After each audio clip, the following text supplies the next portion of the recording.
بسم اللہ الرحمن الرحیم۔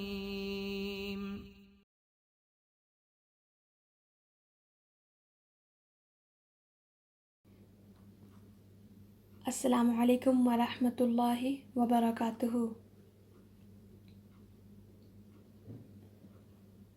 میں آج آپ کو سبق پڑھانے جا رہی ہوں۔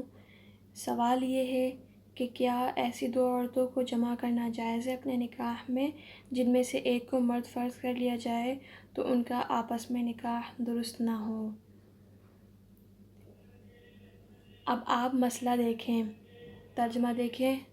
وَلَا يَجْمَعُ بَيْنَ امْرَأَتَيْنِ لَوْ كَانَتْ إِحْدَاهُمَا رَجُلًا، اور جمع نہ کرے دو عورتوں کے درمیان کہ اگر ان میں سے ایک مرد ہو، لَمْ يَجُزْ لَهُ أَنْ يَتَزَوَّجَ بِالْأُخْرَى، تو اس کے لیے جائز نہیں کہ وہ دوسری سے نکاح کرے۔ اب اگلے صفحے پر ترجمہ دیکھنے سے پہلے ہم حاشیہ دیکھ لیں گے۔ اس حاشیے کا اسکرین شاٹ لے لیں 1 سے 13 تک۔ اب لے لیں۔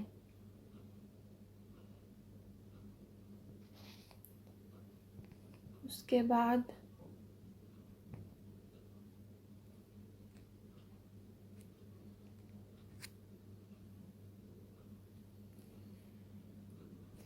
یہ صفحہ نمبر 328 ہے، اس کا حاشیہ تھا یہ۔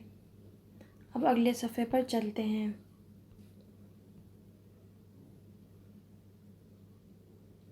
329 صفحہ۔ لِأَنَّ الْجَمْعَ بَيْنَهُمَا يَقْضِي إِلَى الْقَطْعِيَّةِ، اس لیے کہ ان دونوں کے درمیان جمع کرنا وہ قطع رحمی کی طرف پہنچا دیتا ہے۔ وَالْقَرَابَةُ الْمُحَرِّمَةُ لِلنِّكَاحِ مُحَرِّمَةٌ لِلْقَطْعِ، اور وہ قرابت جو حرام کر دے نکاح کو، وہ حرام کرنے والی ہے قطع رحمی کو۔ وَلَوْ كَانَتِ الْمَحْرَمِيَّةُ بَيْنَهُمَا بِسَبَبِ الرِّضَاعِ، اگرچہ محرمیت ان دونوں کے درمیان رضاعت کے سبب سے ہو۔ تَحْرُمُ لِمَا رَوَيْنَا مِن قَبْلُ، تو وہ حرام کر دیتی ہے جیسے کہ ہم نے پہلے بیان کیا۔ اب یہ مسئلہ دیکھیں، تشریح ہے۔ صاحب کتاب نے دو عورتوں کے درمیان جمع کرنے کی حرمت کے بارے میں بیان فرمایا ہے، تو انہوں نے ایک ضابطہ بتایا ہے کہ اس کے بارے میں ایسے دیکھا جائے گا کہ جیسے زید ہے، وہ کوئی دو عورتوں کو جمع کرنا چاہ رہا ہے اپنے نکاح میں، تو ان دونوں عورتوں کو جمع کرنا جبکہ وہ رشتہ دار ہیں تو جائز ہے یا نہیں؟ تو اس کو دیکھنے کا طریقہ یہ ہے کہ اگر وہ فاطمہ سے نکاح کرنا چاہ رہا ہے اور فاطمہ اور زینب سے بھی، زینب اس کی پھوپھی ہے، لڑکی کی پھوپھی ہے، اور فاطمہ لڑکی ہے، تو اب فاطمہ کو لڑکا بنا کر دیکھا جائے گا۔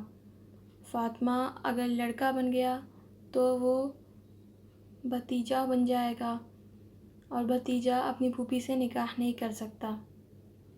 تو جب ہمیں معلوم ہو گیا بھتیجا پھوپھی سے نکاح نہیں کر سکتا، پھر سے ہم اس مثال کو، اس قیاس کو واپس کریں گے، اور جو فاطمہ ہے وہ تو ہے ہی لڑکی، تو اس لیے زید فاطمہ اور زینب کو اپنے نکاح میں نہیں جمع کر سکتا، کیونکہ ان دونوں میں بہت قرابت ہے اور جس کی وجہ سے قطع رحمی ہوتی ہے،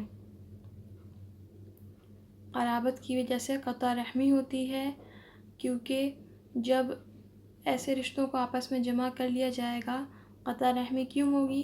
اس لیے کیونکہ یہ سوتیلے رشتے ہو جاتے ہیں، اور سوتن کا آپس میں عام طور سے کشیدگی اور نفرتیں پیدا ہو ہی جاتی ہیں، تو اس وجہ سے پھر قرابت خراب ہوگی، رشتہ داری خراب ہوگی، قریبی رشتے خراب ہوں گے، اس لیے ایسے رشتوں کو جمع کرنا جائز نہیں ہے، حرام ہے۔ کیونکہ حضور صلی اللہ علیہ وسلم نے رشتہ داری کو، قطع رحمی کو سختی سے منع فرمایا ہے۔ اب جیسے اب ایک مثال دوسری مثال لیتے ہیں. جیسے اب لیکن لڑکی جو ہے، لڑکی جس سے نکاح کیا جا رہا ہے پہلے، اس کو لڑکا بنا کر دیکھیں گے، مذکر بنا کر دیکھیں گے، لیکن صرف اسی کو نہیں دیکھیں گے، دوسرے رشتے کو بھی دیکھیں گے. اگر دونوں ہی مذکر بن کے رشتے ٹھیک نہیں بن رہے تب نہیں جمع کرے گا. تو فاطمہ کو ہم نے لڑکا بنایا تھا، اب زینب کو بھی، زینب جو اس کی پھوپھی ہے اس کو بھی لڑکا بنا کر دیکھا جائے گا. تو زینب کو پھوپھی کو لڑکا بنائیں گے تو پھوپھی اگر لڑکا ہوتی تو وہ چچا ہوتے. چچا اور بھتیجی کا نکاح جائز نہیں ہے. تو اب یہ اندازہ لگایا جائے گا کہ دونوں طرف سے ہی رشتے ٹھیک نہیں بن رہے، یعنی فاطمہ کو بھی لڑکا بنا کے دیکھ لیا، زینب کو بھی لڑکا بنا کے دیکھ لیا، اور دونوں طرف سے ٹھیک نہیں ہے تو نکاح درست نہیں ہے. اب ان دونوں کا نکاح میں جمع کرنا ناجائز ہے. لیکن صاحب ہدایہ رحمۃ اللہ علیہ نے بیان فرمایا ہے کہ جو قرابت نکاح کو حرام کرنے والی ہے وہی قطع رحم کو حرام کرنے والی ہے. جن صورتوں میں نسبی قرابت کی وجہ سے، نسبی قرابت یعنی رشتہ داری کی وجہ سے جمع بین المرأتین حرام ہے، ان صورتوں میں رضاعت کی وجہ سے بھی جمع بین المرأتین حرام ہے. انہوں نے دلیل وہی حدیث دی ہے جو پہلے گزر چکی ہے، یعنی یحرم من الرضاع ما یحرم من النسب. رضاعت سے وہ رشتے حرام ہو جاتے ہیں جو نسب سے حرام ہو جاتے ہیں.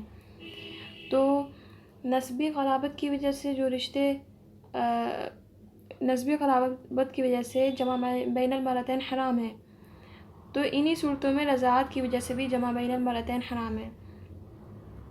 مثال کے طور پر ابھی ہم نے زینب اور فاطمہ کا رشتہ لیا تھا، یہ نسبی قرابت تھی، لیکن اب رضاعی قرابت جیسے فاطمہ ہے، اس کی پھوپھی ہے خالدہ اس کی رضاعی پھوپھی ہیں، اپنی پھوپھی نہیں، رضاعی پھوپھی ہیں. تو ان دونوں کو بھی جمع کرنا درست نہیں، جائز نہیں، کیونکہ یہ ظاہر سی بات ہے کہ رضاعت سے تمام وہ رشتے حرام ہو جاتے ہیں جو نسب سے حرام ہوتے ہیں. تو اس کی بالکل سگی پھوپھی کی طرح ہے وہ رضاعی پھوپھی. تو رضاعی چچا سے لڑکی کا نکاح نہیں کر سکتے، اس وجہ سے ان دونوں کو ایک آدمی زید اپنے نکاح میں جمع نہیں کر سکتا، زینب اور خالدہ، فاطمہ اور خالدہ کو بھی. ٹھیک ہے، اب ہم دوسرا مسئلہ دیکھتے ہیں. وَلَا بَأْسَ بِأَنْ يَجْمَعَ بَيْنَ امْرَأَةٍ وَبِنْتِ زَوْجٍ كَانَ لَهَا مِنْ قَبْلُ. اور کوئی حرج نہیں ہے کہ جمع کرے ایک عورت اور اس کی وَبِنْتِ زَوْجٍ كَانَ لَهَا مِنْ قَبْلُ، اور اس کے سابق شوہر کی بیٹی کے درمیان. لِأَنَّهُ لَا قَرَابَةَ بَيْنَهُمَا، اس لیے کہ ان دونوں کے درمیان کوئی قرابت نہیں ہے، وَلَا رِضَاعَ، اور کوئی رضاعی رشتہ نہیں ہے. وقال زفر لا يجوز لأن ابنة الزوج لو قدرتها ذكرا لا يجوز، اور کوئی رضاعت نہیں ہے، اور ظفر رحمۃ اللہ علیہ نے فرمایا کہ جائز نہیں ہے، اس لیے کہ لأن ابنة الزوج لو قدرتها ذكرا لا يجوز له، اس لیے کہ شوہر کی بیٹی اگر اس کو لڑکا فرض کر لیا جائے تو جائز نہیں ہوگا. لا يجوز له التزوج، تو جائز نہیں ہوگا اس کے لیے شادی کرنا بامرأة ابیہ، اپنے والد کی عورت سے. قلنا امرأة الابی لو صورتها ذکرا، ہم نے کہا کہ اگر باپ کی بیوی اگر اس کو مذکر فرض کر لیا جائے، جاز لہ، تو اس کے لیے جائز ہو جائے گا التزوج، نکاح، بہذہ، جاز لہ التزوج بہذہ، تو اس کا اس طرح سے نکاح جائز ہو جائے گا. والشرط ان يصور ذلك من كل جانب، اور شرط یہ ہے کہ اس کو ہر جانب سے تصور کیا جائے. یہ مسئلہ بھی پہلے کے ہی جیسا ہے، پہلا اصل تھا، یہ اس کا فرع ہے. یعنی اسی سے نکلا ہے کہ مسئلہ یہ ہے کہ عورت اور اس کے پہلے شوہر کی پہلی بیوی سے جو بیٹی ہے، اس کے پہلے شوہر کی پہلی بیوی سے جو بیٹی ہے ان کو نکاح میں جمع کیا جا سکتا ہے۔ مثال کے طور پر ہندا نے زید سے نکاح کیا۔ ہندا جو ہے ایک عورت ہے، اس نے زید سے نکاح کیا اور زید کی بیٹی ہے زینب جو کہ پہلی بیوی فاطمہ سے ہے۔ زید کی ایک بیٹی ہے زینب جو کہ پہلی بیوی فاطمہ سے ہے۔ پھر زید نے ہندا کو طلاق بائن دے دی۔ اب اگر خالد نے زید کی بیٹی زینب اور ہندا سے نکاح کر کے جمع کیا تو کوئی حرج نہیں ہے۔ خالد نے زید کی بیٹی زینب اور ہندا سے نکاح کر کے جمع کیا۔ زینب کیونکہ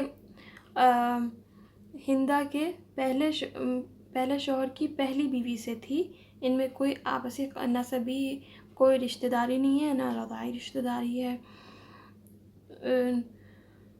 کسی بھی طرح کی قرابت موجود نہیں ہے۔ جو زینب ہے وہ پہلے شوہر کی پہلی بیوی سے ہے، تو اب اگر خالد نے زینب اور ہندا کو نکاح میں جمع کیا تو کوئی حرج نہیں ہے، اس لیے کہ ہندا اور زینب کے درمیان کوئی قرابت نہیں ہے اور نہ کوئی رضاعت ہے۔ امام ظفر رحمۃ اللہ علیہ فرماتے ہیں کہ جائز نہیں ہے۔ انہوں نے وجہ یہ دی ہے کہ شوہر یعنی زید کی بیٹی زینب کو اگر لڑکا فرض کر لیا جائے، زید کی بیٹی زینب کو اگر لڑکا فرض کر لیا جائے تو ان کا آپس میں نکاح جائز نہیں، کیونکہ اپنے باپ کی بیوی سے لڑکا نکاح نہیں کر سکتا، کیونکہ ہندا اس کے باپ کی منکوحہ ہے اور باپ کی منکوحہ سے نکاح جائز نہیں ہوتا، اس لیے جمع کرنا بھی جائز نہیں۔ لیکن ہماری طرف سے جواب یہ ہے کہ باپ کی بیوی کو اگر مرد فرض کیا جائے تو ان کا آپس میں نکاح جائز ہے، کیونکہ باپ کی بیوی پھر غیر ہو گئی اور وہ لڑکا جو ہے اس کے لیے اجنبی آدمی ہو گیا، مطلب وہ جو بیوی تھی مرد بنایا گیا وہ اجنبی آدمی ہو گیا۔